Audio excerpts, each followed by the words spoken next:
Hello, thank you so much for the privilege of sharing our story with the listeners of AKASHVANI MOKOKOKCHUNG. My name is Pfuze, founder of StepByStep, a conscious beauty brand that grew out from my roots in the Naga Hills, Manipur. Growing up, I, like many, thought the best things were found elsewhere, in cities or faraway places. But after years away, moving back home completely changed my perspective. And I saw how deeply our lives are connected to our land. And for the Nagas, farming is not just work, it is a community effort done with immense care and patience and support for one another every step of the way. And I was deeply inspired by this collective strength and care present in our community. And I realized that our immediate challenge was to define our value and take control of our narrative, because we cannot wait for others to see our potential. We must proudly tell our story ourselves. And this commitment to showcase the traditions and untapped potential of our land is the driving force behind Step by Step.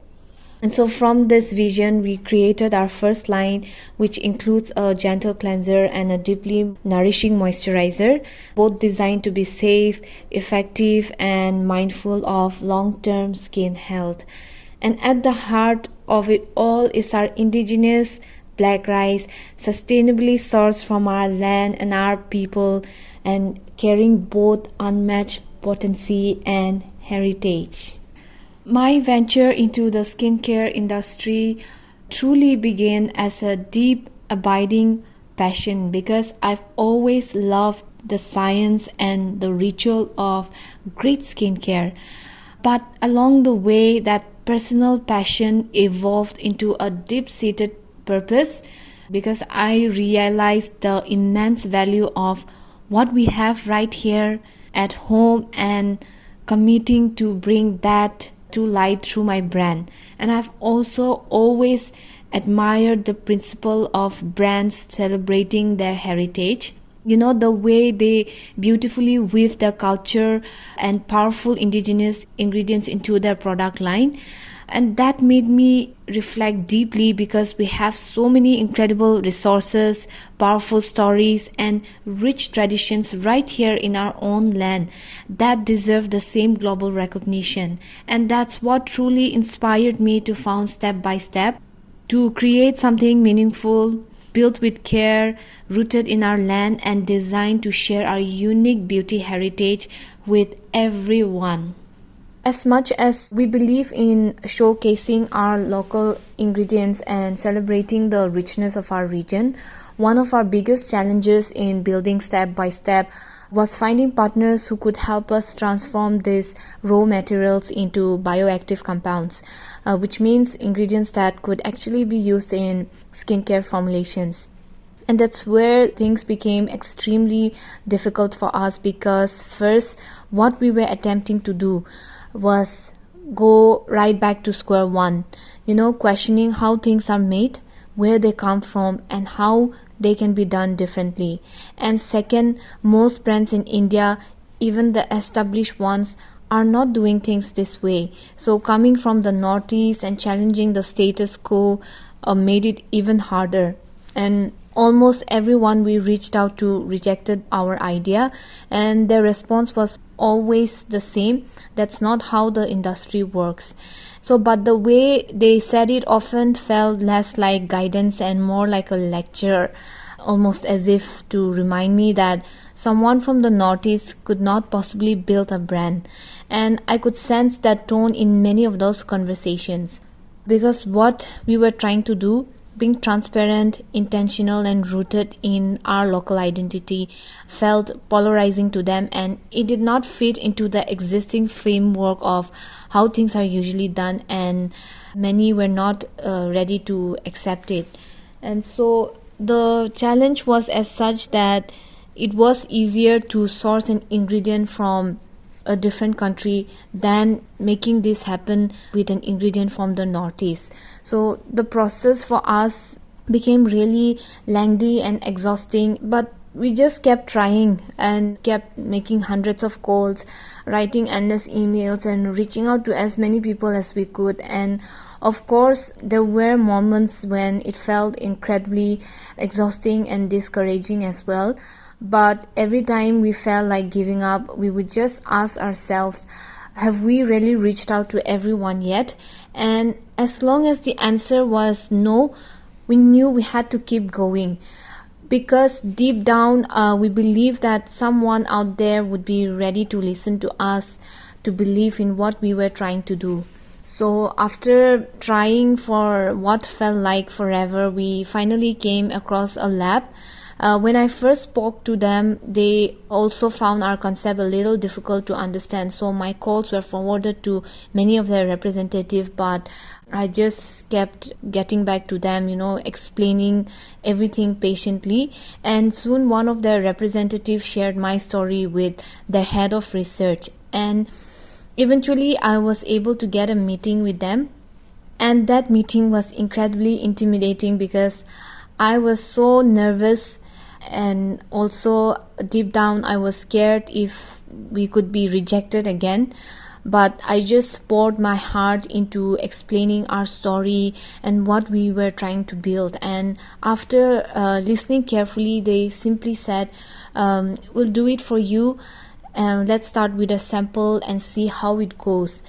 And in that moment, I was so stunned. It was such an emotional moment.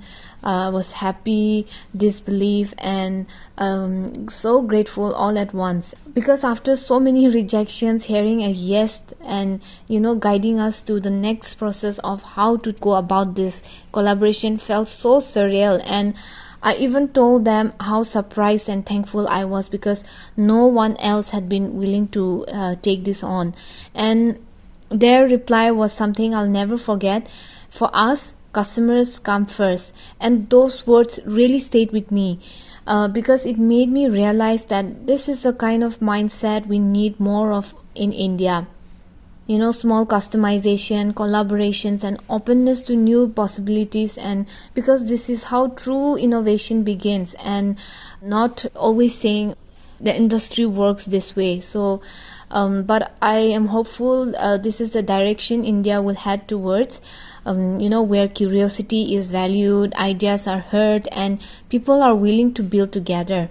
Okay, so back to our story. After the meeting, we began the process, sending them the sample, them starting the fermentation, checking each day to our sample. And after some months, we got our certificate of analysis, the technical data sheet. And that's how everything was done, like just so suddenly, so smoothly. And they were very professional and very helpful, and we're always so thankful to them. And now we even went on to give our proprietary indigenous fermented black rice proper trade name.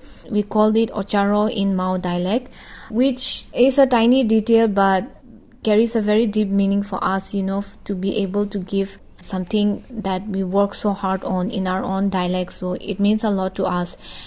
And that's how our indigenous fermented black rice finally came to life, and it's the very heart of our products today. When it came to formulation, the challenges again were immediate and geographical. Starting from the Northeast, we face a stark lack of established infrastructure and industry networks. So this meant the initial R&D phase required me to travel to many cities across India, places that felt completely unknown and, honestly quite intimidating at times. But despite the challenge, I was uncompromising, because for step by step, the products had to be exceptional and research driven.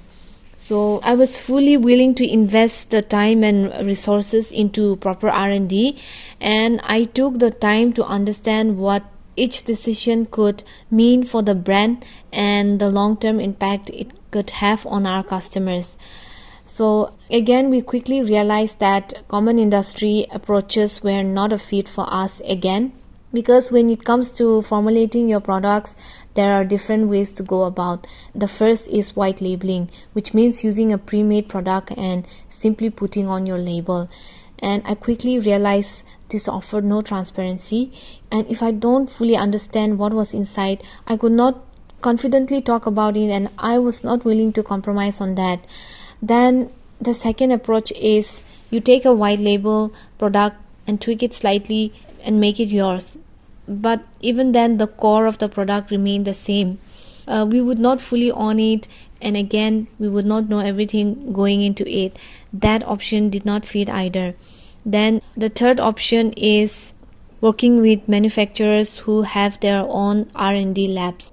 And we tried this option with multiple manufacturers partners, and we came to realize that this method also presents inherent conflicts, because we came to understand that their R&D is often rushed, and because they are driven by production quotas, and they typically prioritize using ingredients they already have in stock or are easiest to source. So in this way, we felt like the R&D could not be done properly, because their ultimate goal is mass production. And then with their ingredients inventory, we understand that we would not be able to make our product with the best possible science. So for us, meticulous care and transparency were non-negotiable, just as we had ensured with our indigenous black rice extract. So ultimately, we chose to develop our formulations with an independent skincare R&D lab. This unconventional approach was essential for bringing Step by Step to life, because it gave us the time, flexibility, and research-driven focus we needed, and allowing us to fully explore formulations and iterate multiple times. And crucially, it also provided access to technical data, certificate of analysis, and clinical studies for every active ingredient. And this level of transparency and control now is what gave us absolute confidence in the quality, efficacy, and safety of everything we put into a step-by-step product. And again, what I said is the problems and the way of doing things are just reflection of the learning process and core values that guided our choices, and not a judgment of how others operate, but simply what was necessary to bring our unique vision to life. Building a brand is not without its physical and mental challenges. It can be exhausting, overwhelming, and at times very lonely as well, especially when you are venturing into something that is so new in a field where almost no one is doing it, and you are challenging the status quo at every step. The journey becomes even more demanding. So there have been moments of doubt and exhaustion, but what really kept me going was the incredible support system around me. I am truly grateful for my husband and co-founder who believed in me right from the very beginning when this was just an idea. He has been my biggest cheerleader, standing by me through every high and low. And my family again has been equally supportive. My mother, brothers, and sisters who have helped me in every way possible. And yes, my in-laws too have been a vital source of support. What's especially moving for me is seeing my mother and my mother-in-law, two strong women from different generations, one in her 60s, the other in her 80s, embrace this journey with such faith and open hearts, because they, despite coming from a time when all of this might have felt unfamiliar or even impractical, they have prayed for us, supported us, and believed in this vision wholeheartedly. So I am truly blessed to have them all, and it reminds me that behind every brand, every idea, there's always a community of people who quietly help make it possible. What truly sets us apart begins right at the source. We don't just use ingredients, we understand where they come from. the land, the people, and the traditions behind them. Take our indigenous black rice, for instance. It is a powerful indigenous grain that's been part of our culture for centuries. So, unlike most brands that use standard rice, we are pioneering this indigenous black rice skincare in India because it's far more nutritious and potent and packed with antioxidants, amino acids, and polyphenols that help protect and strengthen the skin barrier. So for us, it's not just about using rice, it's about celebrating heritage ingredient that deserves a global spotlight. And even the way this rice is processed is a key differentiator. It's hand pounded, which is a slow and careful method that preserves its nutrients and bioactive compounds, unlike machine processing, which can degrade them. So this meticulous approach carries through every step of our skincare, from sourcing to formulation, ensuring maximum efficacy, potency, and respect for the ingredient itself. So this unique combination of traceable ingredients, research-driven formulation, and mindful processing is still uncommon in the skincare industry, both in India and globally, and it's what truly sets Step by Step apart. Even with our packaging, we have been fiercely intentional. We did not just see it as a container or a box, but as another canvas to tell our stories. So the beautiful artworks you see on the back of our boxes are not just graphics, they are hand-painted pieces created in collaboration with a local artist. So each illustration directly reflects our way of life, which is the hills, the land, and the little glimpses of our everyday Naga world. So this is our way of telling a story that is deeply and authentically ours, rooted in community and culture.